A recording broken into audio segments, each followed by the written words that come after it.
welcome everyone. Thank you for joining us in this session today. And you've heard that this Expo is all about solutions, solutions, solutions.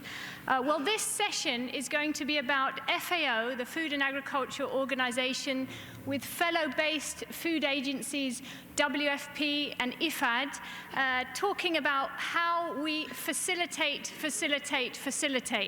So I'd like to add that tagline. And we're talking about South-South and triangular cooperation for food security and the post-2015 agenda. I'm Catherine Taylor, just to introduce myself, as Program Development Specialist with the South-South Cooperation Team of FAO. And beside me is Festus Akinifezi, our Chief of the South-South Cooperation Team. And as you can see, many distinguished panelists, including governments, and including WFP and IFAD representatives, and importantly, non-state actors as well. So we welcome them all today. They will be introduced subsequently. During this session, you will hear about 4 solutions, and in fact, on your chairs, you have a concept note on each of the solutions. One is about rice-fish systems, China and Uganda as an example. The other is conservation agriculture, how farmers are sharing solutions and practices in southern Africa. We will then hopefully take a brief pause and have a few questions from the floor, because we want to make this an interactive session. But given that time is pressing, let's see how we go, and then we'll move on to school feeding and purchase from Africa for Africa. And we have panelists talking about Brazil, sharing experience with Latin America, Brazil sharing experience in Africa.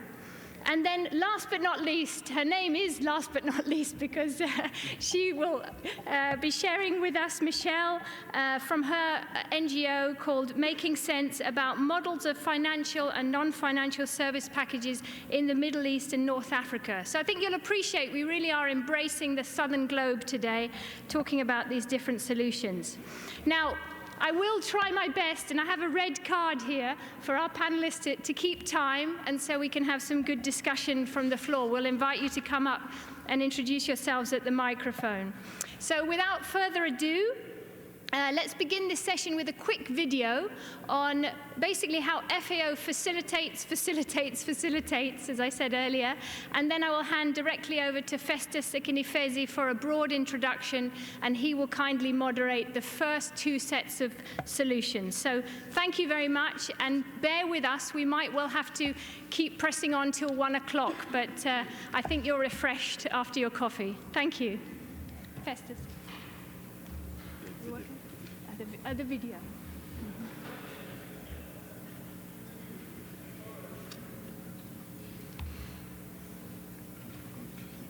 The Food and Agriculture Organization of the United Nations plays a major role in facilitating South-South and triangular cooperation to achieve global food security, poverty reduction, and the sustainable management of natural resources. South-South cooperation is the mutual sharing and exchange of key development solutions, knowledge, technical know-how, expertise and technologies between and among countries in the global South. At grassroots level, FAO facilitates educational and technological exchanges by deploying long and short-term experts in all areas of agriculture, from transforming rural livelihoods in Nigeria with the direct support of China, to sharing Brazil's experience of school feeding in Latin America and the Caribbean, to enabling farmers to achieve profits while conserving resources and protecting the environment through conservation agriculture. This is further reinforced at an institutional level, where South-South cooperation helps to strengthen existing knowledge platforms by bringing everyone to the table. This helps connect demand and supply and contributes to regional rosters of experts and institutions ready to participate and share good practices. At policy level, South-South cooperation provides advice and support to member countries to establish their own policy frameworks. The role of facilitation here is in terms of bringing our countries together, our institutions together, and also helping them to identify their areas of comparative strength, coupled with FAO's own comparative advantage of knowledge, being a knowledge provider, and also being a global organization that is present in most countries where the activities happen. So FAO has this main advantage because it is present in many of the countries. It is able to facilitate South-South cooperation between and among countries. With more than 30 years of South-South cooperation facilitation, FAO counts on the support of countries and their commitment to share their expertise and knowledge at a regional level and across continents. This includes the mobilization of over 1,900 experts and technicians from 20 provider countries to more than 80 host countries in Africa, Asia, the Pacific, Latin America, the Caribbean, and the Near East. To appreciate this exchange, let's take a closer look at some of our partners who have contributed to the success of South-South cooperation to date. China was one of the first countries to engage in South-South cooperation with FAO. To date, China has deployed more than 1,000 experts and technicians in 25 countries by increasing food security and improving the lives of more than 1 million people. Or Brazil. Brazil, with the direct support of FAO, has supported 12 projects in Latin America and the Caribbean, as well as in Africa. Among these, the cotton sector, fisheries and aquaculture, school feeding initiatives, the Purchase from Africans for Africa program, and national strategies for food security and nutrition. Or Morocco. To date, with the support of FAO, 85 experts have been fielded in 4 countries. Morocco is providing both financial support and technical assistance to countries in Africa in collaboration with Morocco's private sector. Other major providers and triangular resource partners include Algeria, Chile, Cuba, Egypt, India, Indonesia, Japan, Jordan, Mexico, Pakistan, the Philippines, Oman, Saudi Arabia, Venezuela, Vietnam.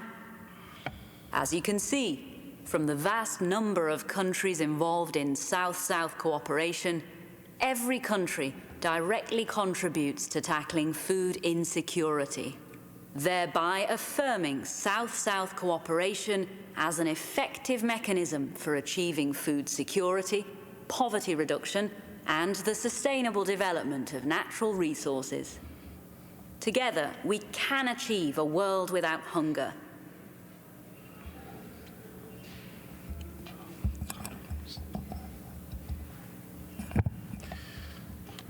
Thank you very much, ladies and gentlemen, distinguished guests.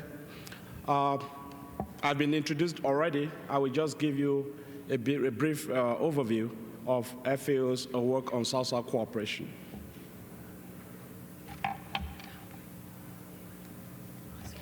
PowerPoint, please.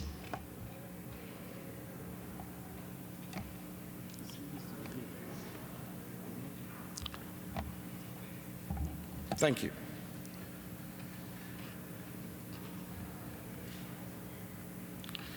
"30 years ago, there was a major famine in Africa that affected more than 1 million people. And the Indonesian smallholder farmers responded by donating 10 kilograms of paddy rice, milled rice, totaling more than 100,000 tons of rice. And that was sold at $8.6 million. The money was donated to FAO to support the farmers in Africa in solidarity. With that money, 2 training centers were established, one in Gambia and the other one in Tanzania.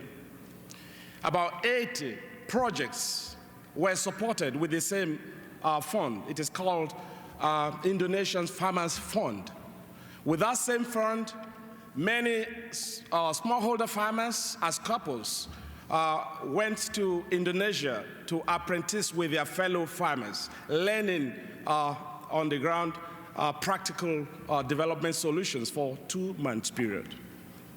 Long-term experts and technicians from Indonesia also went to several countries in Africa.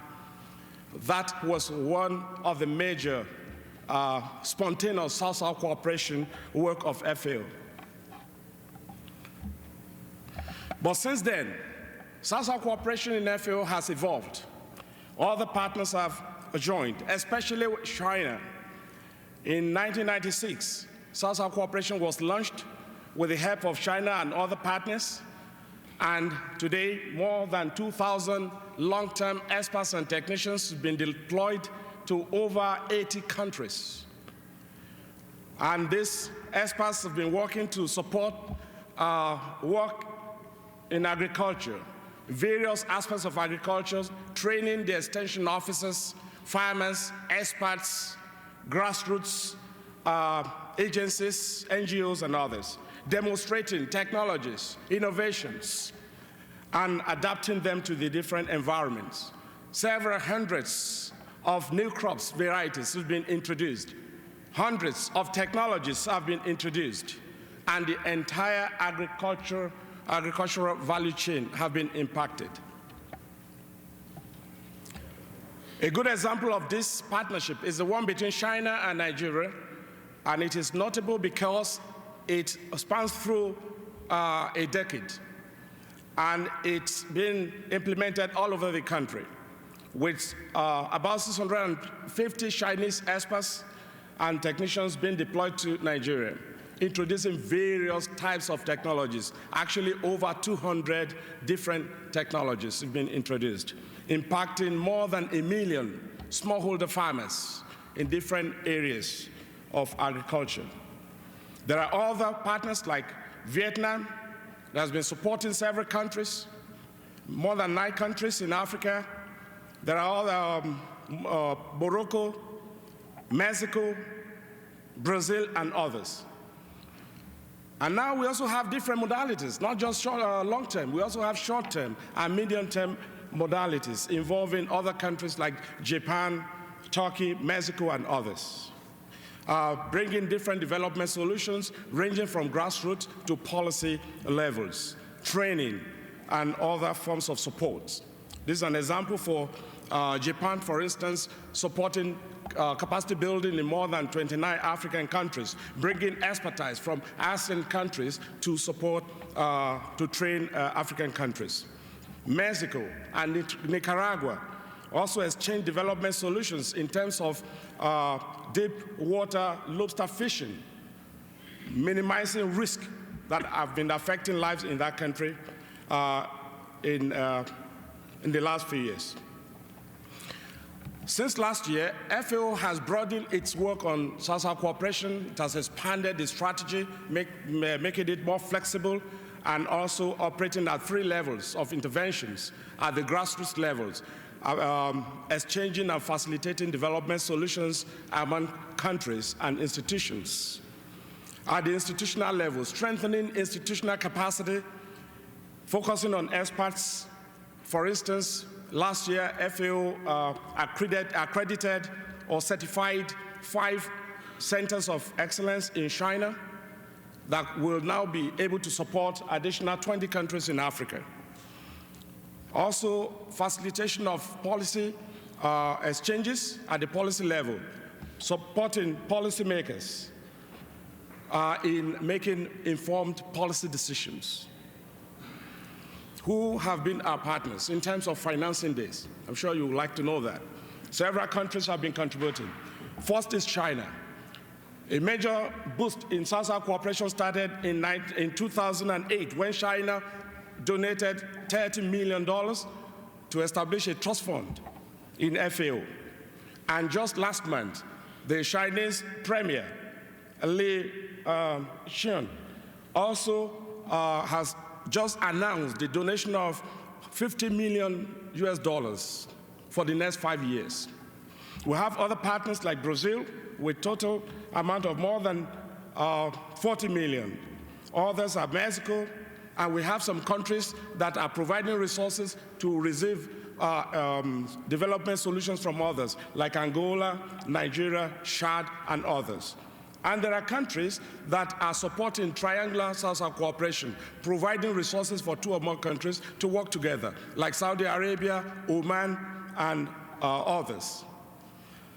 Because of time, I'd like to stop there, but I think this is the first time in history where an exciting of South-South cooperation is occurring among countries in the Global South. Thank you very much.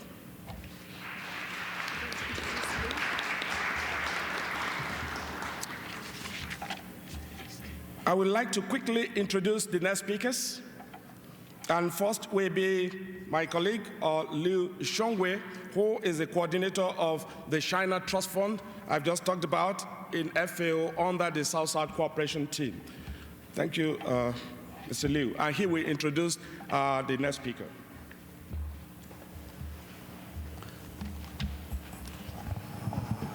Okay, point, please. No?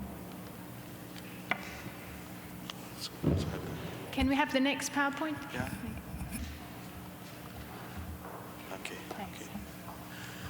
Okay. Good morning, participants, ladies and gentlemen. Today I'm very pleased to be here. Let me move to the more specific, that's development solution. And I'm going to explain one of them, that's integrated rice and fish farming. A number of the development solutions were formed through the South-South cooperation in the field. The integrated rice and fish farming as a traditional practice in China is one of them. The advantage as follows. So rice and fish growing simultaneously in a systematic relationship less the environmental impact of the agricultural chemicals and help make rice farming more profitable. And in fact, this practice has been certified by FAO as a globally important agricultural heritage system sites. So there are a lot of development solutions transferred in the field in many developing countries through the FAO China South-South Cooperation Program. In the last more than 15 years, over 8 long-term Chinese rice and fish experts have been fielded in more than 25 countries. The training, workshop, study tour related to the knowledge exchanges were organized both in China and hosting countries. A wide range of the partners and stakeholders benefit from those exchanges. So here I would like to explain the key results we achieved. The first, rice fish farming have proven to double harvest. Just according to the statistics from China, 6.7 to 7.5 tons of rice per hectare, 0.75 and to 2.25 tons of fish per hectare we can harvest. Output value is about 80,000 to 17,000 US dollars per hectare.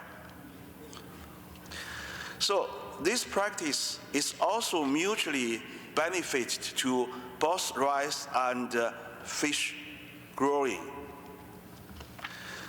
and more livelihood opportunities for the rural people.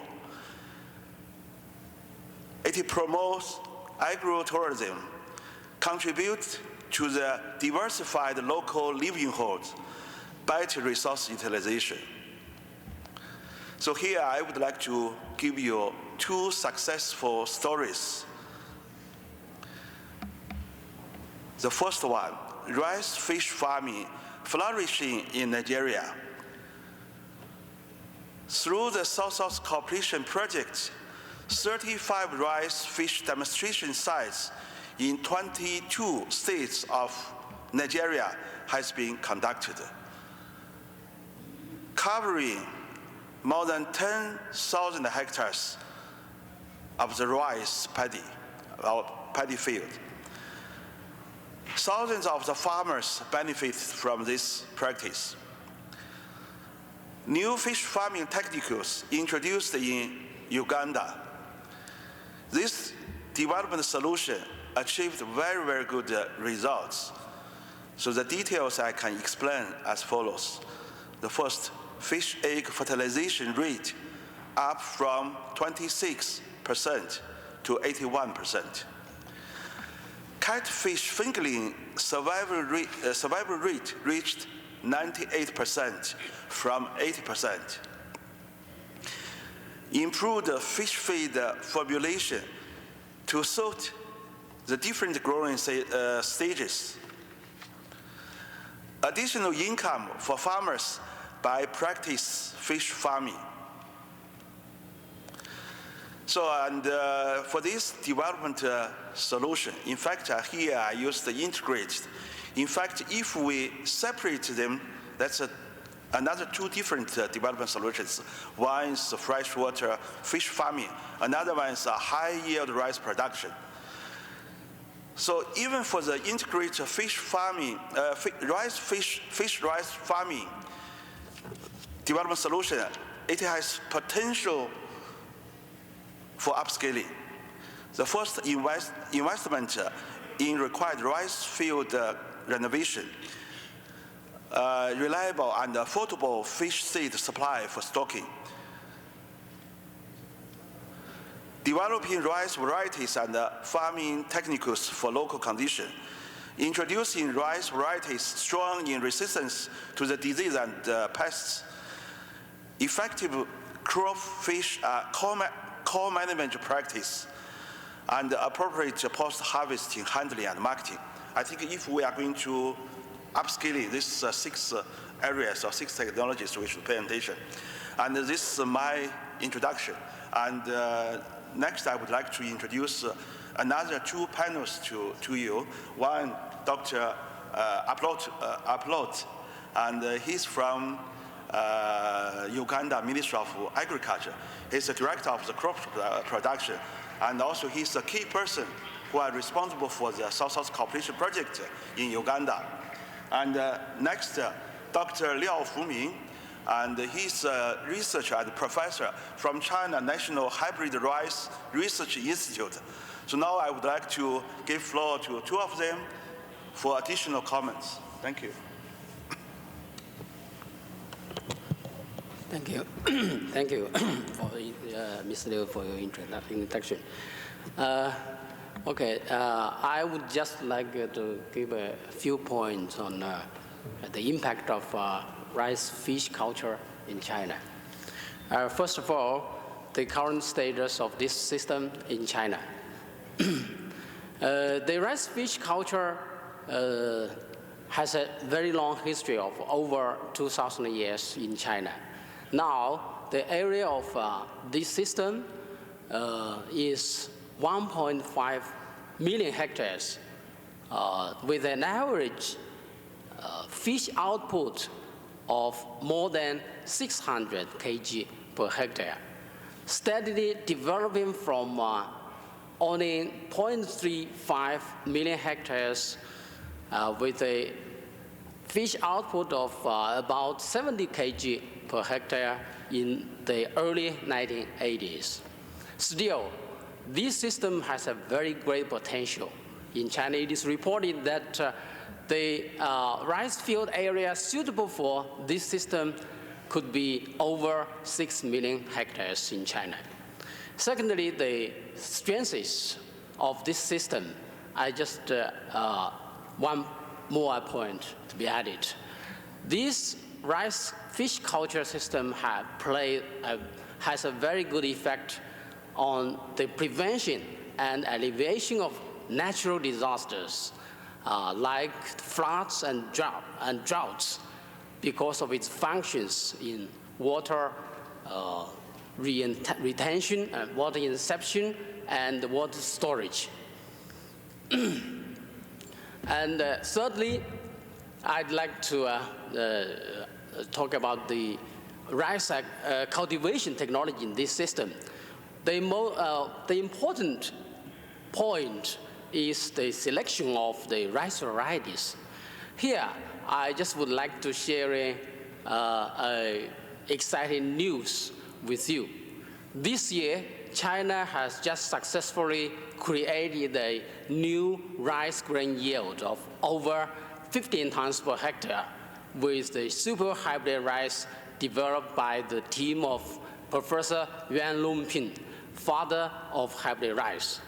Actually, the super hybrid rice is a very good type suitable for this rice culture system because of its high yielding ability and superior lodging resistance and pest resistances. Therefore, I think the upscaling of this system would surely play a very important role in ensuring the food security, alleviating the poverty, and preventing the natural disasters for countries, regions, and the world. Thank you. Thank you. Okaso Polot is my name. I'm from the Ministry of Agriculture and More Industry and Fisheries, Uganda, and I will give a testimony on the successes of South-to-South collaboration, China, Uganda, coordinated by FAO. As Mr. Liu pointed out, Uganda is pursuing a development strategy of poverty alleviation, food and nutrition security, and we go out looking for solutions. And through South-to-South, we're able to identify some of the stories which are being told here. We went looking for knowledge exchange, technology transfer, policy dialogue, cultural exchange, and we're also looking for direct investment. And the successes of the South-to-South, the Uganda case, one is the transfer of fish and rice culture, where we're able to introduce this technology where the two entities, fish and rice, were symbiotically compatible. The rice was benefiting from the fish was removing the pests, was taking off the weeds and introducing fertilization into the rice fields, while the fish was actually benefiting by feeding in the vicinity of the fields of rice. And this enabled the increase of production and productivity of the two entities. There was good harvest of fish and also good harvest of rice. This is not all that we achieved through South-to-South collaboration. Uganda is a stride equator, and anyone would expect apples, which are temperate crops, not to thrive in Uganda. But because of the high altitude of Uganda, high plateau, Uganda is about over 1,800 feet above sea level, interpassed with the mountains where we have snow along the equator. And we're able to introduce apple growing. And apple used to be imported into Uganda, but today some parts of Uganda are able to produce apple thanks to the Chinese technology which has enabled this to happen. We have also, through China and Uganda cooperation, introduced the hybrid rice, which he talked about. Ordinarily, Uganda was the ever highest production of rice was at 4 metric tons per hectare. But through the introduction of hybrid rice, we have attained rice yields of up to 10 metric tons per hectare. And you can imagine how this one is actually enabling us to achieve our development objective. We also looked into other technologies which are in the Chinese development strategy. Foxtail millet. Uganda was traditionally producing finger millet, and we're producing anything between a half a ton to 1 ton. But we have introduced the foxtail millet, where we're able to actually get a 6-fold yield through the foxtail millet. And most importantly, through the South-to-South collaboration, we have had good exchanges where the Chinese experts, 31 of them, worked in Uganda for a period of 2 years, and then we have also involved policy dialogue with the Chinese, learning from the Chinese how did they manage to move within a period of 30 years to that great extent in development.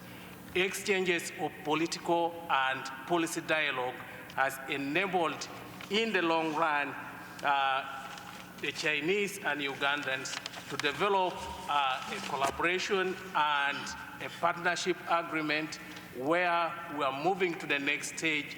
From food security, we are moving into now development stage where there is a partnership agreement between the Chinese private sector, Uganda private sector, supported by the public sector in developing direct investment. As we talk now, Uganda and China are actually on the move to develop an industrial park in Uganda and direct investment in manufacturing and value addition of the results of agricultural production. I thank you very much. Thank you very much, Mr. Opolot. Ladies and gentlemen, I would like to introduce the next panelist, and he is Luis Ohove. He will be speaking on conservation agriculture, and immediately after him, Mr. Dodge Gibson, who is the Director of Conservation Farming Unit in Zambia. We also give an intervention to reinforce that section. Thank you very much.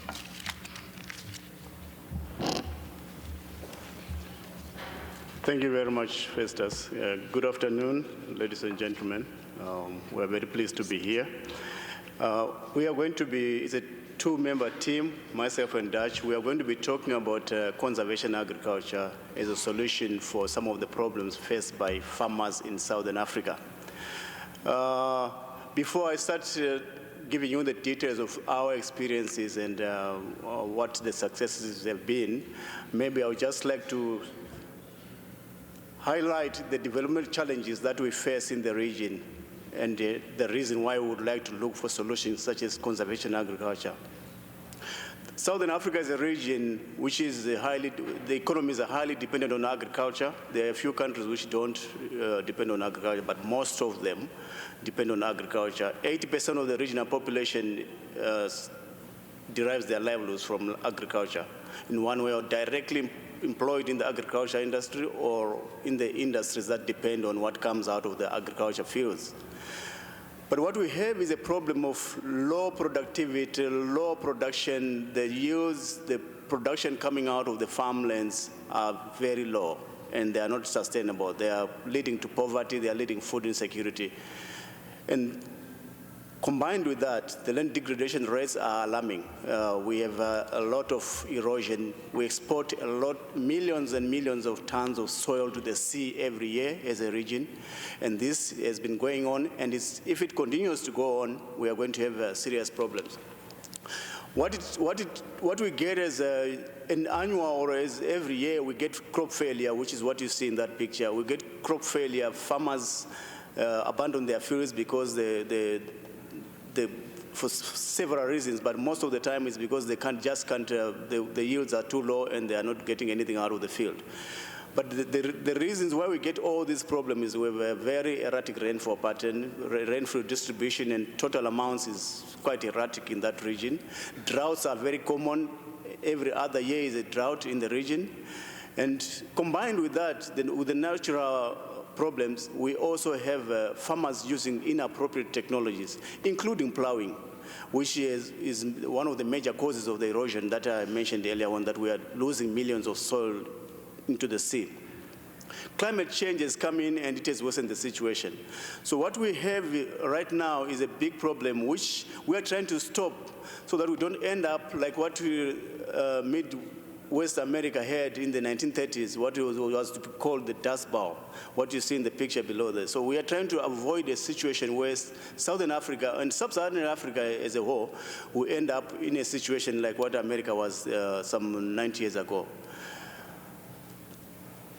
But then what we saw as a region, as FAO, it has been said we facilitate, and we wanted a solution from within the region which could help other countries, the countries of the region, get away from the food insecurity, from poverty.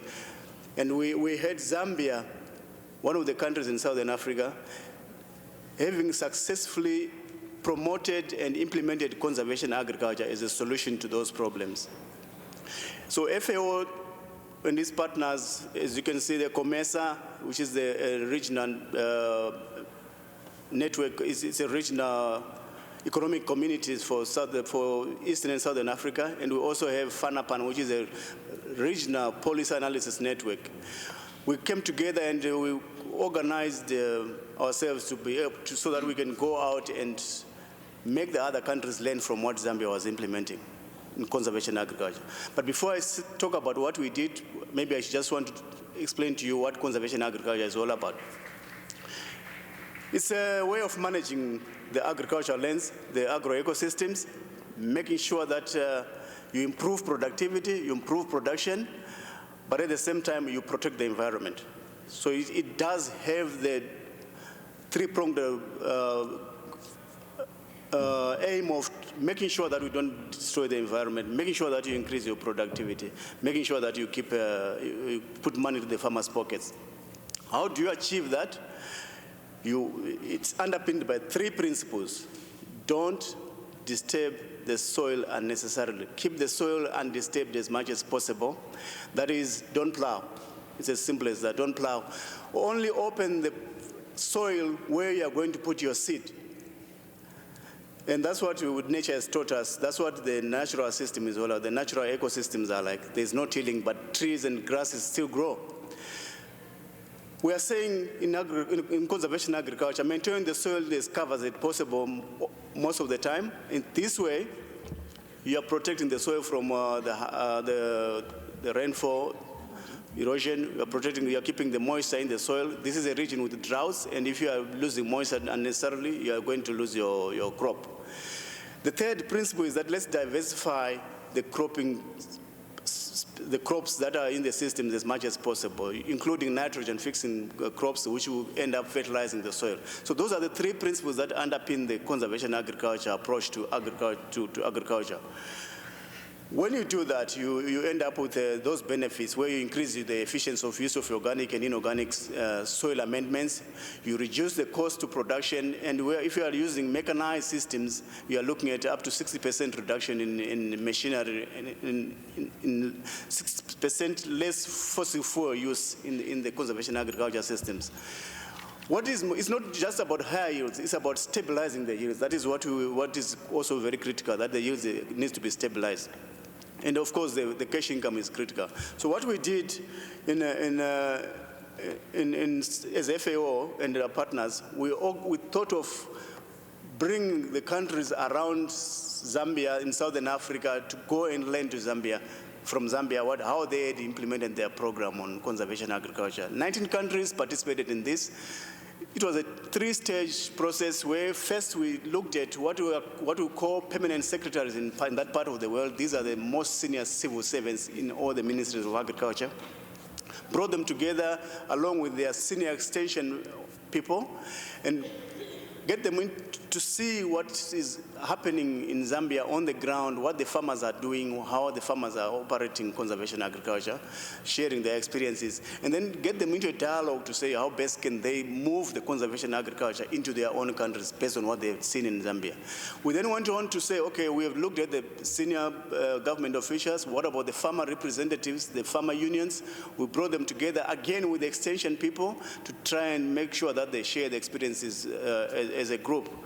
Then we added up in another layer the parliamentarians from these countries and brought them together to also learn with the extension and the senior policymakers and discuss amongst themselves how best they can move the CA, the conservation agriculture, forward. So that's how we did our, within Southern Africa, learning from one of the Southern Africa countries and getting their policymakers and technical experts to map the way forward in terms of conservation agriculture. So what has come out of that, we feel that when we started, there was less than 100,000 farmers practicing conservation agriculture, one option or another of conservation agriculture. 4 years later, now we have almost half a million farmers, and these farmers, initially, they were basically in Zambia and Zimbabwe, but now they are spread across 10 countries. Some of those countries that came to learn from what we were doing. There's improved knowledge, there's improved awareness right across the region. There's farmers who are using conservation agriculture are saying they are stabilizing their yields. The droughts come and they say their crops better cope with that. And countries have gone on to develop policies, national strategies to try and make sure that they work with within their own budgets to make sure that they promote conservation agriculture. So we feel where we are right now, the governments have embraced conservation agriculture as one of the strategies for addressing the low productivity, low incomes, as well as climate change. And it's the right time to move this forward and increase the numbers. 460,000 in a region of more than 10 million smallholder farmers is a drop in the ocean. So there's still a lot to be done. And we feel that with the South-South cooperation, with the experiences of Brazil and China in terms of producing the appropriate equipment to mechanize the CS systems, we have a way to move forward. We would like to see the private sector more involved in this, and what we call development through profit, which is one of those areas we need to focus on in the future. So I will stop there and ask my colleague, Dutch Gibson, to zoom into Zambia and say a little bit more on what they are doing in Zambia. And I can be very cheeky to Dutch to say, please keep it really precise. Thank you. Right, God bless you all. Thank you very much for this opportunity to speak to such a very distinguished audience. We've only got a couple of minutes. And Lewis, please. Thank you. This is teamwork, South-South cooperation in action. I think he needs the PowerPoint back, the photos, thanks. The same. Where it left off. Okay. Go and put it back, Lewis. Can we have the PowerPoint where it was? It wasn't quite ended, sorry. But can you start, Dutch, or you need the pictures? I don't need the pictures particularly. Great. Right, thank you, we've got it. Now this is what is achieved by small-scale farmers in Zambia. Right, please, PowerPoint. I don't have much time, but the lady will have my whatnots. Thank you. First of all, we'd like to pay respect to the people who pioneered this work. It started off in the United States of America and then extended to Brazil. And there were pioneers who made mistakes like we have made them. A lot of people, you'll see the names here. And FAO was instrumental in introducing us to some of these leaders, particularly Brazil. We will never forget that. FAO came to us to find out what we were doing. We cooperated a bit. We tried to cooperate fully. Unfortunately, the results or the impact has not been what we would expect. We find that quite often.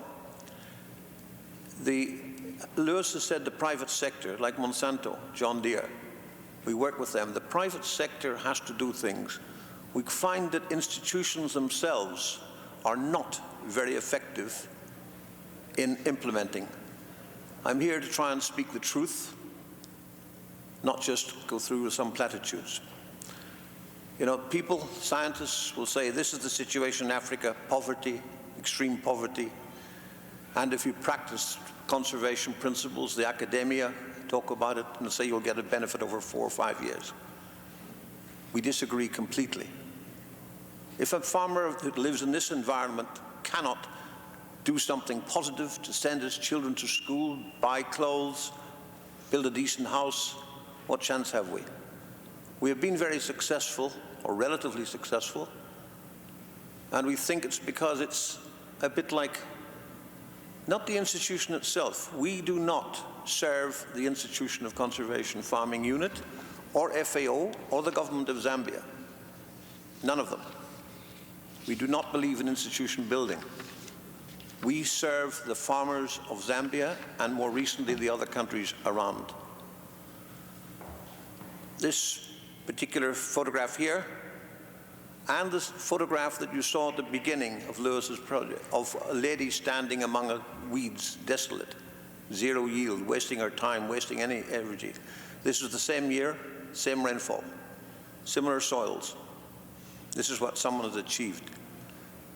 Thank you. Right, people who ask the skeptical of benefits, but we have got a team, small team, 100 people. I presume that was the unit of the Romans used 2,000 years ago, the centurion. That's what we have. We're compared with the government extension service of over 2,000. And we reckon we have achieved more. The ministers of agriculture over the last few years in Zambia all agree with us. They cannot get their own departments to move and become effective. We believe in being effective, a bit like managing a football team.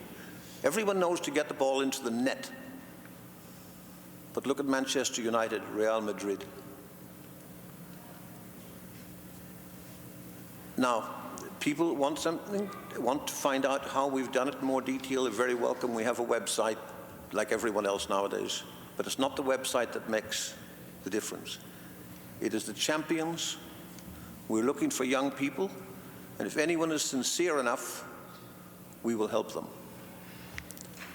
I'd like to just say that our thanks are due to people who are reporters here because of the Norwegian government who trusted us and gave us money, substantial money for the last 15 years. They've encouraged us to, we've expanded now, South-South cooperation. We're moving into Uganda, Tanzania, Kenya. We have operations there. We will continue pushing the message. But I'd like you to remember that farmers have been innovative and been trying to look after their families with extension services, without extension services, and all too damned often in spite of extension services. I'd like to leave you with a little symbol that we have, TTT. In development, things take time. Very, very important.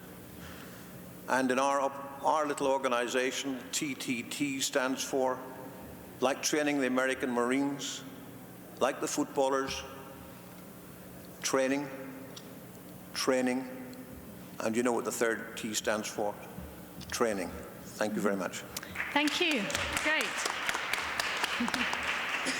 Okay, so without penalising the next set, if you'd forgive us, we'll move straight on to school feeding and purchase from Africans for Africa. And we have with us Dr. Najla Veloso, who's the program coordinator for FAO. She's based in Brazil, who will speak in Spanish. If you need a headset for translation, please put your hands up, and Livia will kindly come and give you some headsets. So keep your hands up if you want translation from Spanish to English. There's headsets over in the corner there. Gabriel's also helping. Thank you. Then we'll hear from Israel Klug, who is the Purchase from Africans for Africa Program Coordinator at FAO, PAA. And we'll also hear from Ms. Tokolozi Banda, the Principal Secretary for Basic and Secondary Education in Malawi. We're very grateful to have two government representatives with us here today. And then we will also hear from Stanley Samakanj, the Director of the Policy Program and Innovation Division at WFP. As said before, this is not FAO on its own, this is FAO together with other partners, including other UN agencies. And then our friend, last but not least, Michelle, will talk about scaling up youth economic activity. So we'll go straight into Najla's presentation, please, on school feeding. Sora will kindly put it up for us on school feeding. Thank you very much.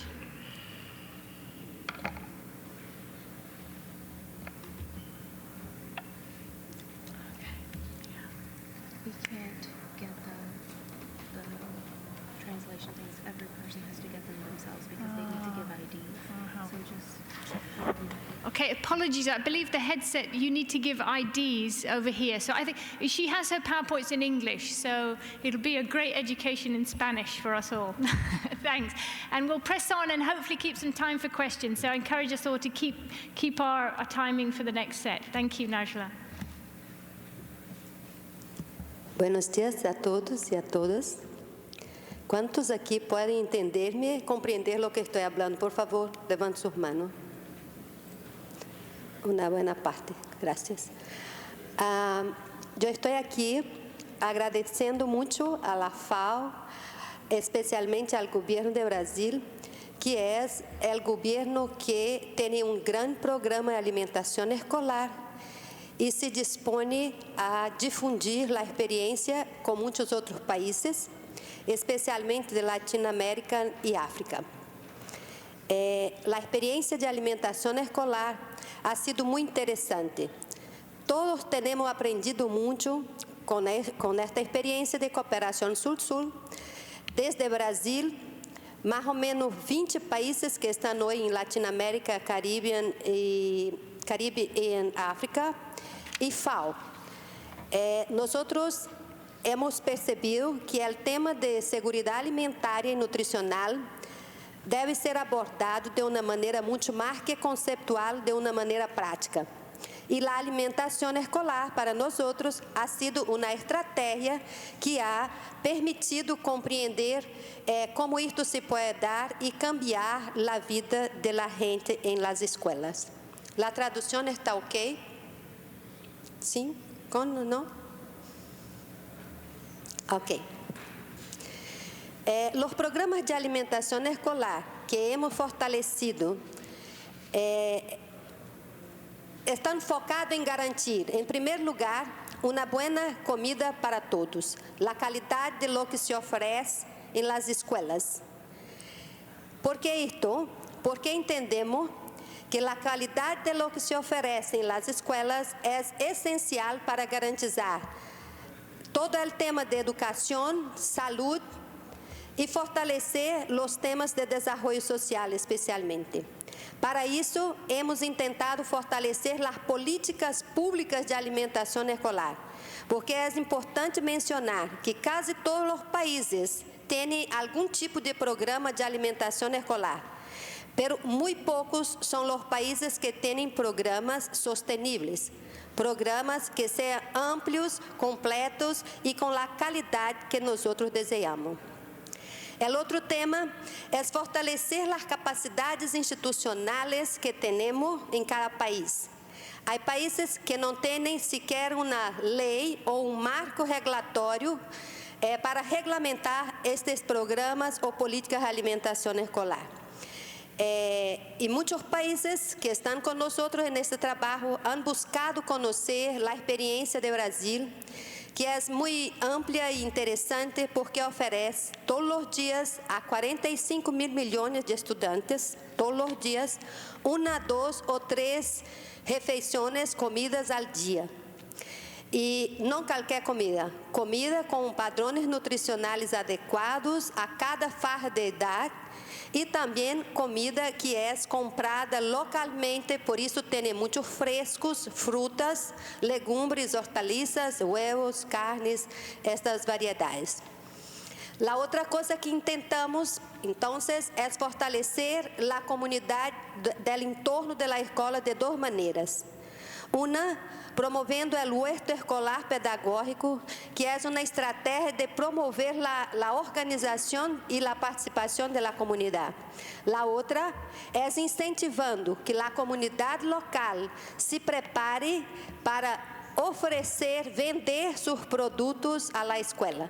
Entonces, estimulamos la compra local, la compra de la agricultura familiar, sobre todo de los pequeños agricultores. Outro tema é que buscamos fazer uma articulação vertical, porque os países estão organizados em vários segmentos do governo, mas muitas vezes não se falam, não se conhecem, não dialogam. E nós hemos intentado poner esta gente a dialogar entre si como governo e também com outros atores essencialmente importantes em cada um dos países, como a sociedade civil, as cooperativas e associações e os parlamentares.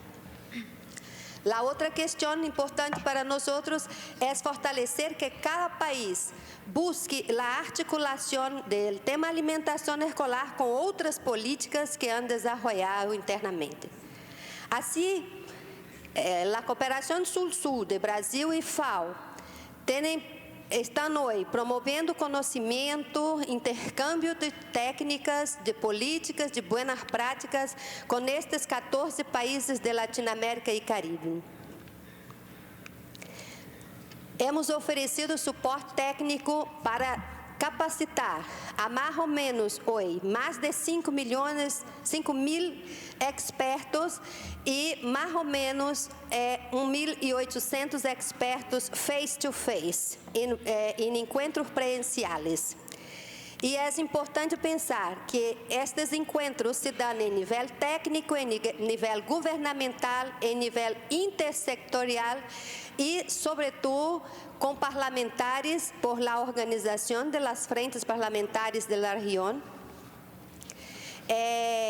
Se dão assim porque esta é a gente que pode garantizar institucionalidade a los programas de alimentação escolar em los países.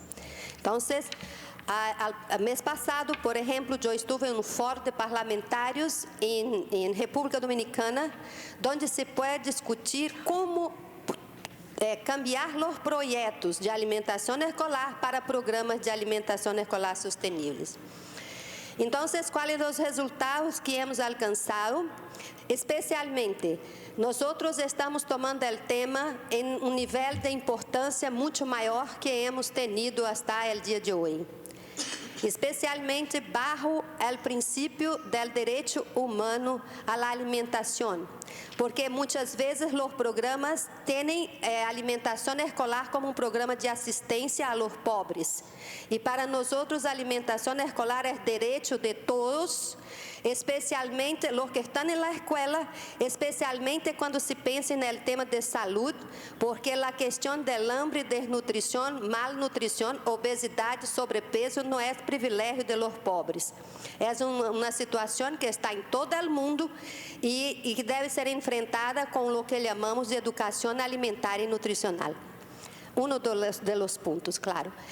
A outra questão é ampliar a participação da comunidade. Isso ha sido muito interessante. Vocês têm as fotos aí que mostram escolas, comedores escolares, huertos escolares, grandes plantações de agricultura hecha por la comunidade escolar bajo este tema.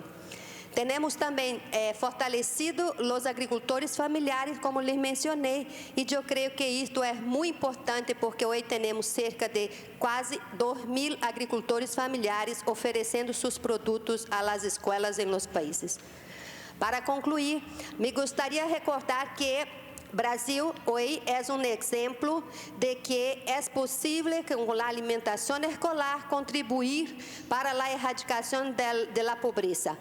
En este año, la FAO reconoció en su mapa del hambre que Brasil salió de este mapa, ya no está. Y uno de los puntos considerados fueron los 43 mil millones de habitantes que comen todos los días comida de calidad en las escuelas. La otra cuestión es que este es un tema que se puede meter para trabajar el tema de la inseguridad alimentaria, el enfrentamento del tema de fome, malnutrición, obesidad y doenças crónicas no transmisibles. El otro tema es que es una posibilidad de integrar las varias políticas de los países.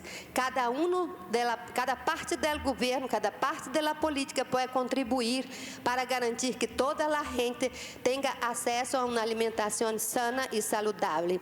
Así como nosotros nos gusta comer en un intervalo, creo que algunos aquí están esperando el almuerzo escolar, el almuerzo en este taller. Mucha gente en las escuelas espera la hora de comer algo, de tomar algo que pueda acomodar su estómago y producir con mucho más sanidad los conocimientos. Para concluir entonces, yo creo que alimentación escolar es una good solution, una buena solución para los 3 pilares de la cooperación sur-sur ayer mencionados por toda la gente, el pilar económico, social y ambiental. Y así nosotros tenemos muchos materiales que están disponibles en los stands de FAO que ustedes pueden tener acceso. Por lo tanto, para finalizar, la última frase es que FAO ha sido facilitadora de las buenas prácticas de alimentación escolar del gobierno de Brasil, de más de 20 países, y que nosotros hemos aprendido que es muy importante garantizar atención a este tema. Mil gracias, un abrazo a todos. Thank you. Good, I'm glad that catchphrase caught on. Okay, now I have to moderate as well. So if you could please bear with me. I know that Israel has got a very short and concise presentation. He has a rolling deck, please, Soro, of photos.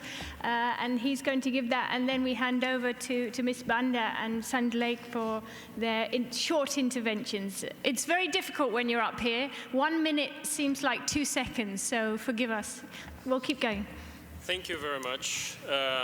Good morning. First of all, thank you for the organizers of this Scaling Up session, Mr. Festus and your team. And thank you for the opportunity to share the PE-Africa program results and scaling up perspectives. So thank you also for the participants and for the organizers of the Global South-South Development Expo 2014. And especially thank you, Mr. Banda, Principal Secretary of Basic and Secondary Education of Malawi, and thank you, Mr. Stanley, Director of Policy Program and Innovation Division of WFP. Thank you both for your commitment with the PE-Africa program and to accept the invitation to share this presentation with FAO. Dear participants, I will present you a broader perspective of PE-Africa program, and then Ms. Banda will present the context and the national priorities of Malawi and which one the PE-Africa program is contributing to. So then, finally, Mr. Stanley will present the WFP's perspective regarding to the PE-Africa program and in the context of South-South cooperation. So, finally, what is the PE-Africa program? What is the purchase from Africans for Africa? Basically, PE-Africa program is inspired in the Brazilian experience on local food purchase for school feeding that was very well presented by Najla. Although PE-Africa is based on a multi-stakeholder approach to adapt this experience in the African context. So, PE-Africa is based on each partner expertise and on the horizontal dialogue among the Brazilian government, the governments of Ethiopia, Malawi, Mozambique, Niger, and Senegal. And PE-Africa is supported by WFP and FAO technical expertise and by a donor triangulation with United Kingdom.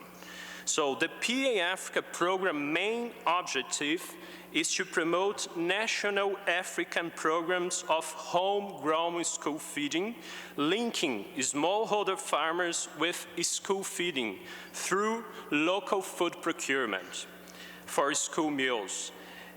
In order to achieve this objective, the program works on 3 complementary levels: implementation, the first one, programming, the second, and policy. So at the first level, the implementation level, PA Africa is providing through FAO and African Ministries of Agriculture, farmers' organizations, and cooperatives, they are jointly providing tailored support to farmers. And based on WFP's expertise and partnerships with Ministries of Education, PA Africa is supporting the implementation of national adapted models of local source school feeding, so-called homegrown school feeding. So, building on the lessons learned and evidence of each national adapted program implementation, the implementation level, based on the lessons learned at the implementation level, PA Africa program is informing and providing technical assistance for the designing and implementation of national programs and policies on homegrown school feeding. This technical assistance is provided by PAA through the deployment of experts from the South, trainings and knowledge exchange activities among the African countries. So the PA Africa program, first phase, provided school meals for 128,000 children and guaranteed a secure market for 5,500 small farmers, ensuring enhanced capacity of African governments and civil society in support to homegrown school feeding programs. The program, the PA Africa program, presents an extensive potential for a continuous engagement of the current partners, FAO, WFP, Brazil, Malawi, representing the African countries here, United Kingdom, and also new partners that would like to join us. This extends potential to scale up can allow us to achieve broader results in Africa. Then providing evidence and basic guidelines for homegrown school feeding programs in Africa. So finally, FAO knows that we can do it alone. Each partner, expertise, should be considered. The Brazilian capacity to promote dialogue, WFP long-standing expertise in school feeding operations and local food procurement in the African country and the African continent, and also, obviously, African governments, leaderships, and knowledge of national contents should be considered. I would like to add a P for the 3 Ps. 3 T's. So the P is about partnership. Development takes time, but we need partnerships to promote development. So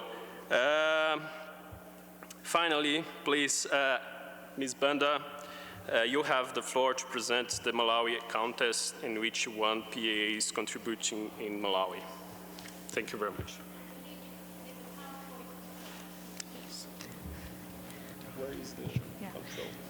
So just a short intervention, and there's a PowerPoint associated with that as well. Thank you.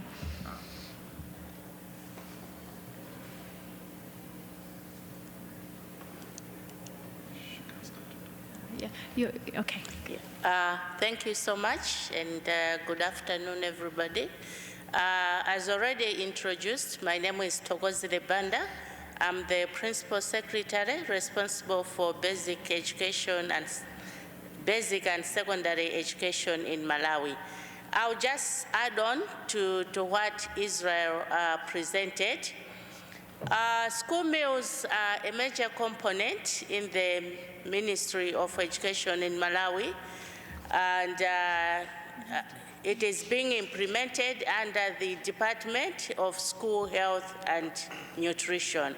World Food Program started supporting the government of Malawi with school feeding in 1999, and this was implemented in 22 schools, covering about 22,000 learners. WFP has also been providing technical assistance to the government of Malawi, and that's the coverage in terms of number of schools. At the moment, 2,044 out of the 5,400 public schools.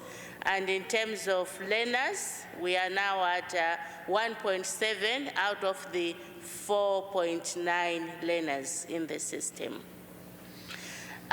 For operating models, there are a number of models, 3 models. The first one is the nationally sourced, and then we have the direct funding to schools and school gardens, and thirdly, we have the homegrown PAA Africa. And under this one, food procurement is from the small-scale farmers, and the funds for this program are managed at district level. They come from Treasury. From Treasury, they move on to the districts, and the districts are allowed to keep this money just for 2 days, and then they have to make sure that the money goes to the schools. And under this program, the learners are provided with fresh and diversified meals. PAA Africa partnerships between government of Malawi and then World Food Program, FAO, for the homegrown school feeding has increased smallholder farmers' capacities in productivity, storage management, group marketing, and market engagement. They've also helped to identify and implement best practices for increasing sales by low-income farmers, and they've also provided support in areas such as marketing, food processing, and storage. The vision of homegrown school feeding, the school meals program that distributes locally produced food of the right quality and quantity to the learners in targeted schools at the right time, and also increases knowledge about use of locally available food. It has also helped to empower schools to be autonomous in managing their own funds. It has also empowered communities to provide nutritious foods for their school-going children and to apply lessons learned in the homes. It has also increased smallholder farmers' capacities in productivity, storage, management, group marketing, and market engagement in order to raise income from agriculture activities. In fact, most local farmers are now very, very happy with this program, and they would tell you that because of this program, we've managed to buy iron sheets for our houses. So most farmers are now no longer sleeping in grass-thatched houses, but they've managed to move on, buy iron sheets, and their lives are really changing. Some critical issues under this program: further farmer organization identification, but also crops production potential for the area. There are also issues of menu planning and preparation, and also issues to do with price information dissemination, and also food storage. Most of our schools do not have storerooms where the schools can keep the food, and also quality control, and also issues to do with costs per child per day. Now, our scale-up plan. Every year, we introduce homegrown school meals to 2 schools per zone, and the funds come from the national budget. However, other development partners are coming to support this initiative. The main challenge at the moment is still in terms of kitchens, permanent kitchens, and then permanent storerooms to keep the food, and also feeding shelters. However, capacity building for the frontline staff in order to address these critical issues mentioned is being done, and we hope we'll continue training the staff starting from the district level, but also up to the school level. Thank you so much. Thank you.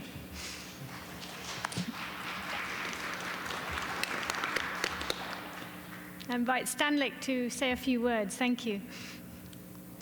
Thank you, and as already said, I'm Stanley Samkange. I'm the Director of Policy Program and Innovation at the UN World Food Program. I can be very brief because really my role here is to emphasize the importance that we attach to the partnership with the government of Brazil, with our colleagues at FAO, in support of efforts at country level, such as you've just heard. That's, I think, important because WFP, which is, in terms of expenditure, the largest part of the UN system, is best known for its work in humanitarian operations. Every year, we reach directly over 50 million people in humanitarian operations, but we also support 25 million people directly in school feeding programs.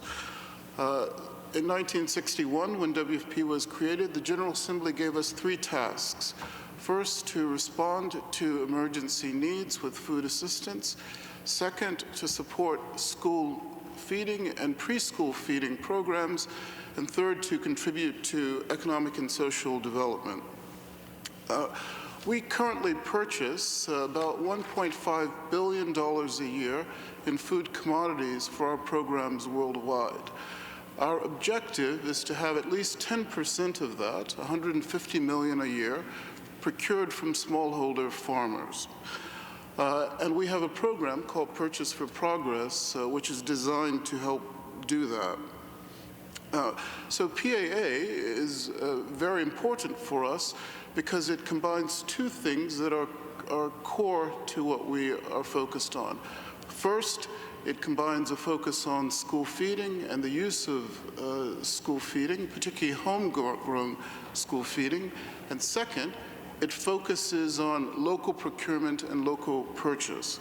So those things are very important for us, and what PAA does is it combines WFP's practice and efforts over the past 7 years to procure from smallholder farmers with the government of Brazil's experience in doing the same in support of homegrown school feeding in Brazil, and FAO's reach and technical knowledge related to agriculture.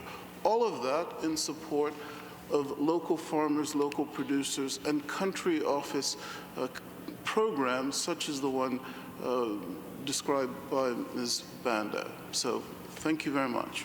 Thank you so much. I invite Michelle from Making Sense to give her snippet at the end. Thank you. Distinguished colleagues, it's an honor and a privilege to be here. An even greater honor to have your time and attention right before lunch. So now we're going to shift gears. We're going to go to the business side of agriculture and another part of the world, the Near East and North Africa. But before I start, let me underscore that Making Sense is a private sector, woman-owned small business that provides technical services to train and build local capacity in 3 areas: financial literacy and inclusion, market access, and workforce development in ways that are relevant, accessible, scalable, and sustainable. Making Sense curricula is available in 26 languages and counting, including indigenous African languages. So today I represent Making Sense based here in Washington, D.C., but I also represent the International Fund for Agriculture Development, IFAD, based in Rome, with whom we're partnering on a $6 million Rural Youth Economic Empowerment Program, along with Silatec, based in Qatar, on through a tripartite grant agreement. So this partnership represents the UN goals of South-South, private sector, and triangular collaboration, and we work in Egypt, Yemen, Morocco, and Tunisia. So, what's the problem? The problem isn't youth, it's that rural youth are inadequately served. Right now, we have a youth bulge, 2 billion youth and counting. We have 73 million unemployed youth, and the problem is systemic. There's multiple problems and multiple causes. What's being offered to youth is not appropriate, it's not relevant, it's non-differentiated products and services to youth. And we're not treating rural youth as a distinct sub-segment, youth being the segment, rural being the sub-segment, agriculture being a further sub-sub-segment. There's also other distinctions, including the NENA region being a distinct difference. Youth lack access to appropriate financial service. They lack access to appropriate financial services. They're seen as too risky. They're seen as not profitable. They don't make enough money. Financial services that are offered to youth are being offered without the non-financial services that must supplement and accompany those financial services to make them stick, make them be successful, and get youth on a continuum of success. In light of the Arab Spring, Arab youth are currently more worried about earning a living wage and owning a home than they are about living in a democratic country. Excuse me. Got all wound up. Okay, so now we're talking about what is the solution? Solutions. And what we're doing through this grant is we're working on youth-centric solutions. So we're looking at programming that is based on assessment and market research. We're looking at youth-tailored services that look at culture, religion, gender, their life stage, married, children, education, geography. And we're looking at youth participation moving beyond just the checkbox of inclusion. Yes, we've included youth, and how many, but bringing them into the fold from concept to closeout of program and to sustainability. We're looking to make it stick, make it relevant, accessible, user-friendly, and fun. In this slide, we have a board game that's part of one of our training curriculum. It's the Agricultural Enterprise Curriculum. The one I'm holding is around fish farming, takes you through the life cycle and season of fish farming. And the other one that's in the slide is around a module on supply and demand, also very experiential. And then there's the social marketing for youth, to empower the youth to see themselves as valuable, to see themselves as important, to see themselves as the fabric of the future. And then in agriculture, there is also social marketing related to selling the business of agriculture, selling the concept of agriculture, that it is a viable career, and therefore you need these kinds of things. The program that we're implementing right now is the Rural Youth Economic Empowerment Program. We're working with young people 15 to 35 in the NENA countries I mentioned before, Egypt, Yemen, Morocco, and Tunisia. And we're piloting 5 models in these 4 countries, and the models are packages of financial and non-financial services. And it's a diverse group of models. These 5 different models, we have traditional banking, now differentiating for rural youth. We have non-traditional banking, such as village savings and loan. We also have value chain and trade credit that we're looking at. And then we're also looking at enterprise development and startup loans. So bringing the UN and IFAD policy to life, this program is looking at private sector engagement, strengthening ongoing IFAD investment projects, and better supporting rural small and medium-sized enterprises. And it also contributes to the IFAD strategic framework for creating viable opportunities for rural youth. So what's the innovation? It's not any one of these activities that's innovative, but it's the combination of these strategies and taking the right tools for the right job and tailoring it to the group that you're trying to reach. And it's the appropriate blend of financial services and non-financial services. Non-financial services, for us in this program, is Based on market research and on evidence, we have training programs. They're very tangible, very fun, very interactive, very experiential. There is a methodology in this as well. We have agriculture enterprise curriculum, business simulation, micro-enterprise fundamentals, and enterprise your life. And in Egypt, we're seeing much success with this, and especially the feedback we're getting the most around is around the soft skills of helping youth to feel more independent, to feel more confident, and to be better able to negotiate, and to be able to better grow their business ideas.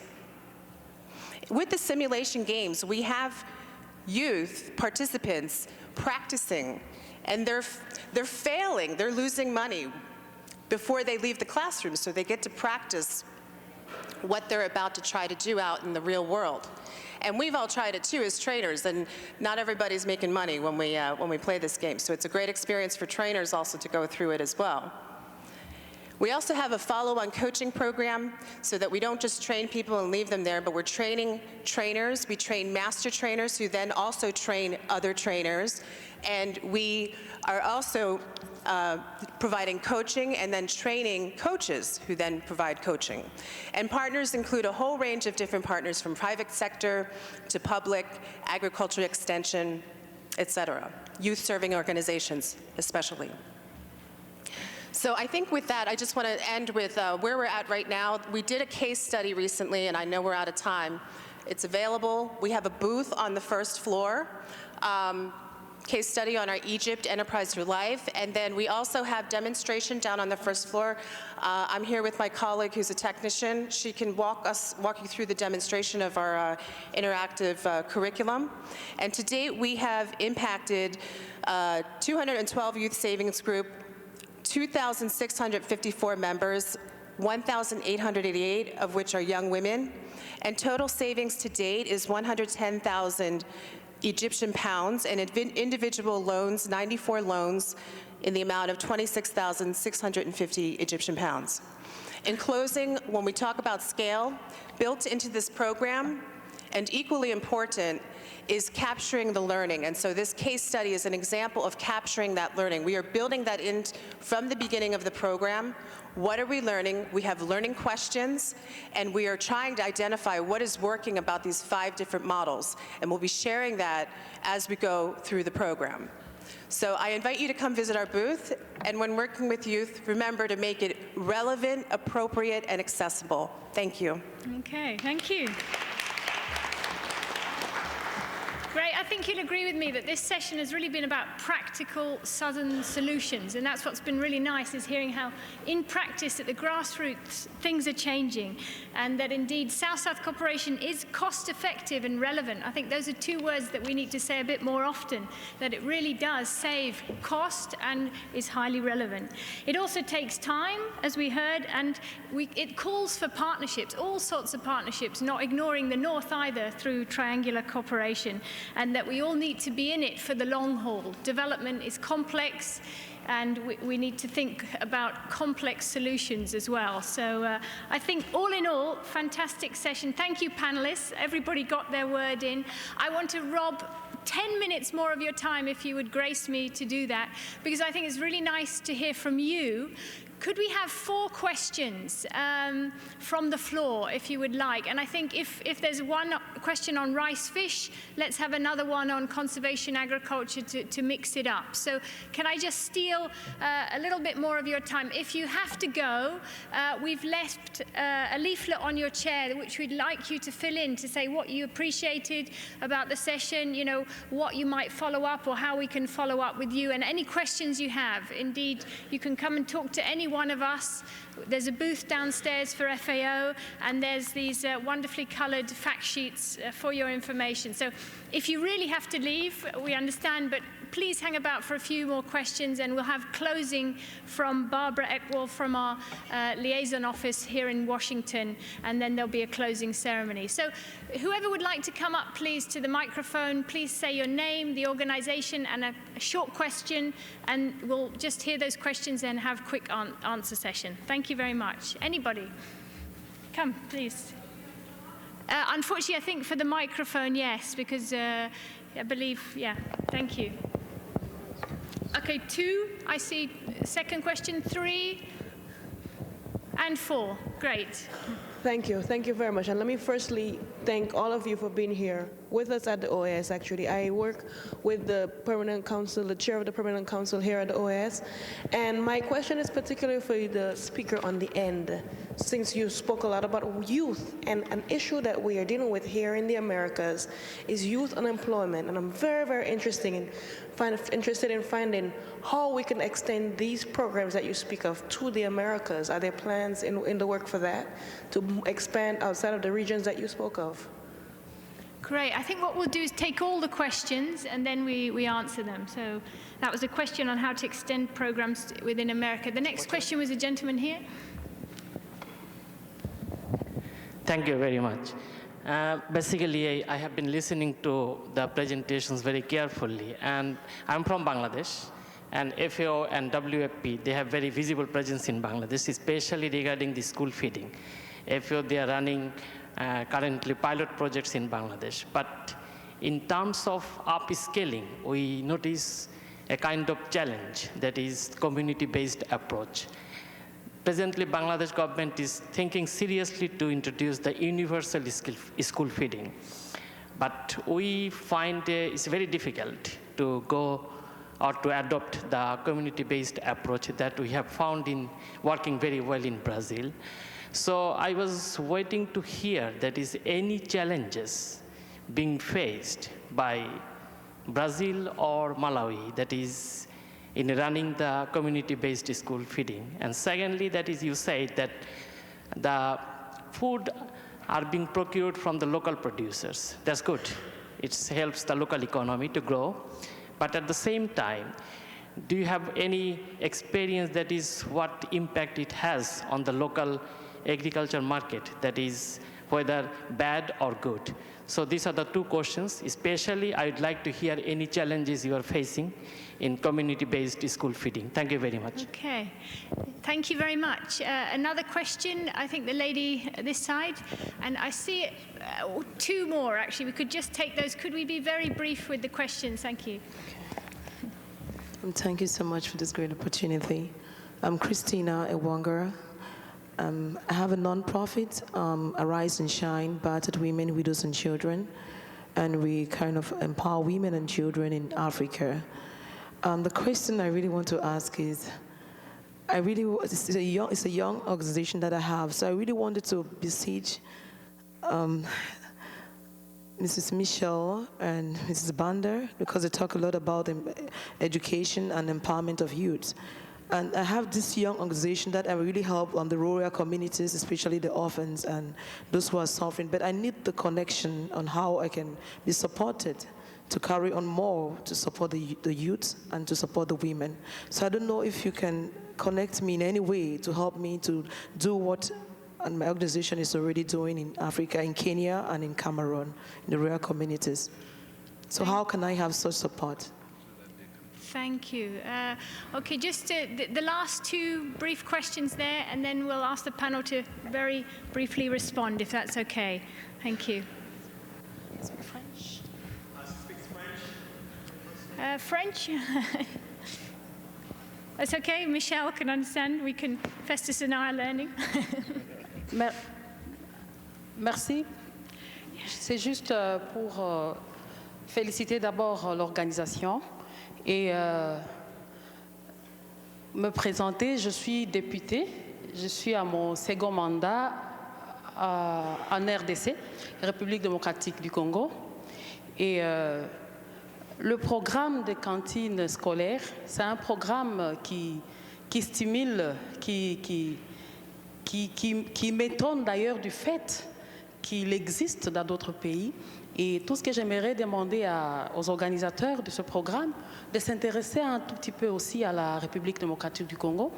Je suis élue du territoire où il y a la guerre et je suis la seule femme élue de là-bas. Ça fait que je m'occupe de presque toutes les associations féminines en souffrance, qui s'occupent des victimes de violences, qui s'occupent des enfants nés de ces violences et de la misère qui est sur place à cause de la guerre. Voilà pourquoi je demanderai de vous voir personnellement pour savoir si cela est possible, que nous puissions travailler avec vous dans ce sens-là. Je vous remercie. Okay, I've been told that we must vacate the room, so apologies for not taking the last question. I think we just have literally a statement in response to each of those questions. I'm very sorry, but our time is Can I ending. just translate the question?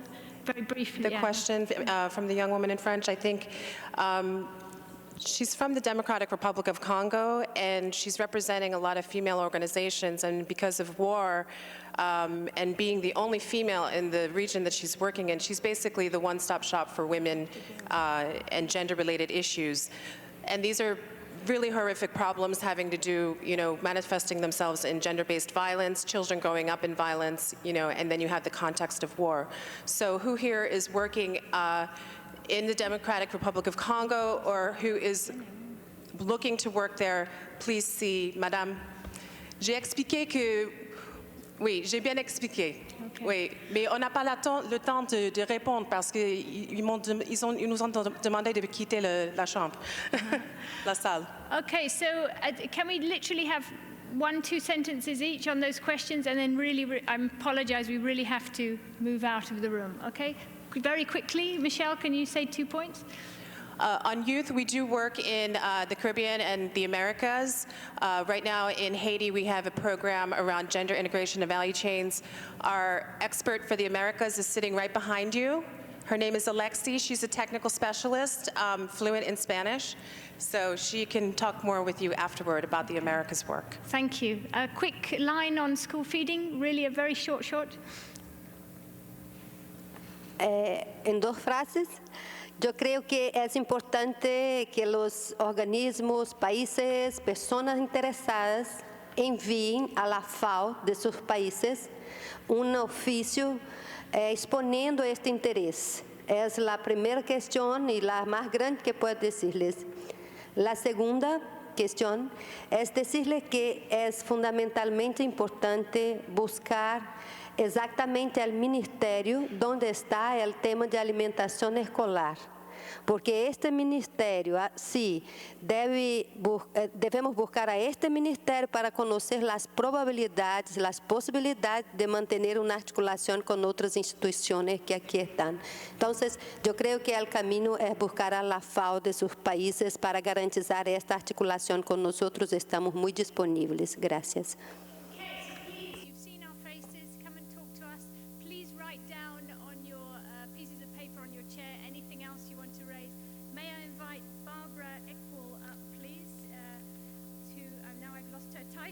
Senior Liaison Officer of the FAO Liaison Office in Washington, D.C., so you have a familiar face if you're in Washington here. Thank you.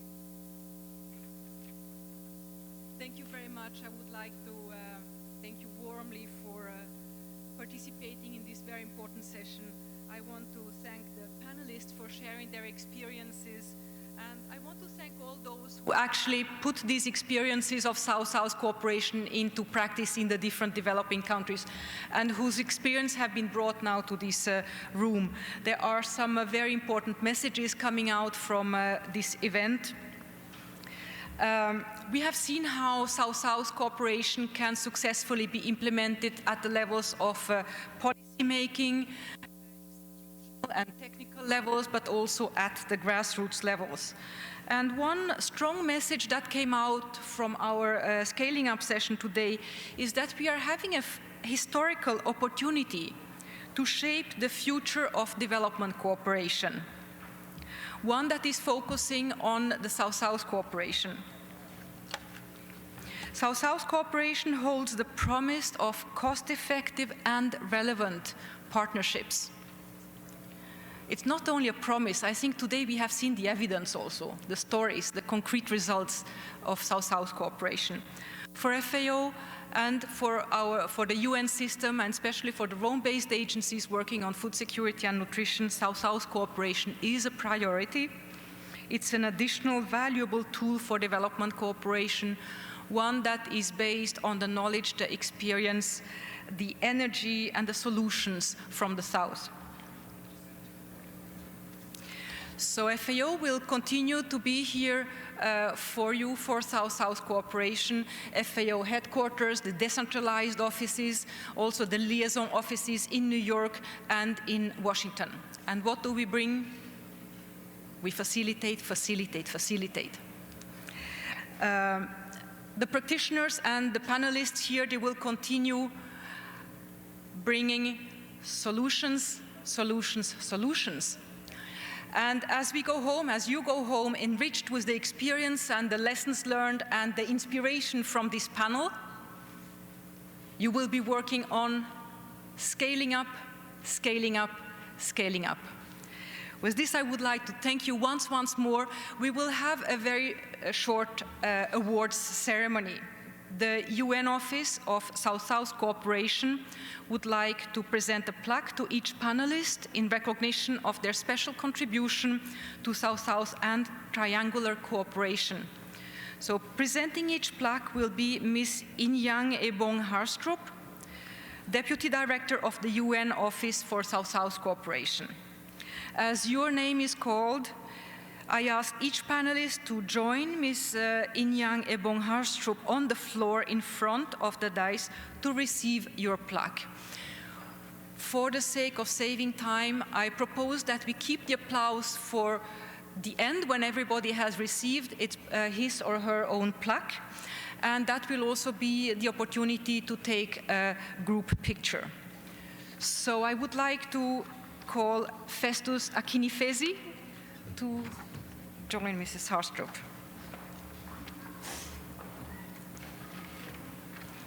Followed by Catherine Taylor. Yes. Followed by Liao Fuming.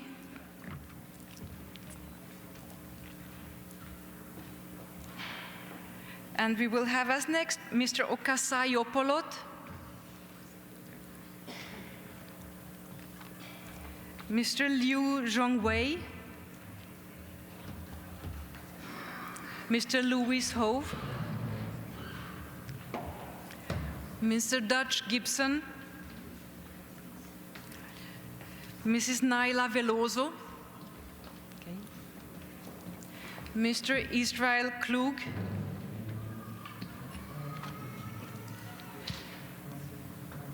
Mrs. Tonkozile Banda, Mr. Stanley Samkange, and Mrs. Michelle Frein-Moldon. Congratulations. Give that to the right one. Who's the right one? I mean, I know that.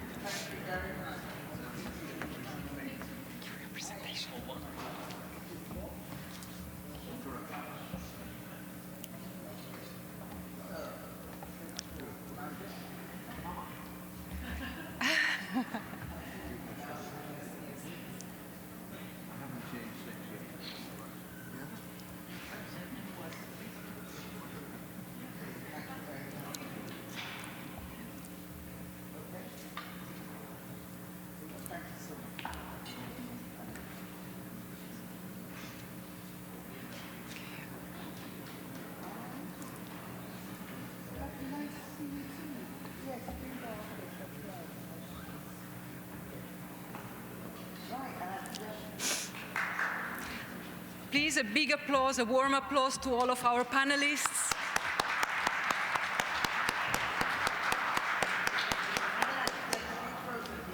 And the group photo. Thank you very much.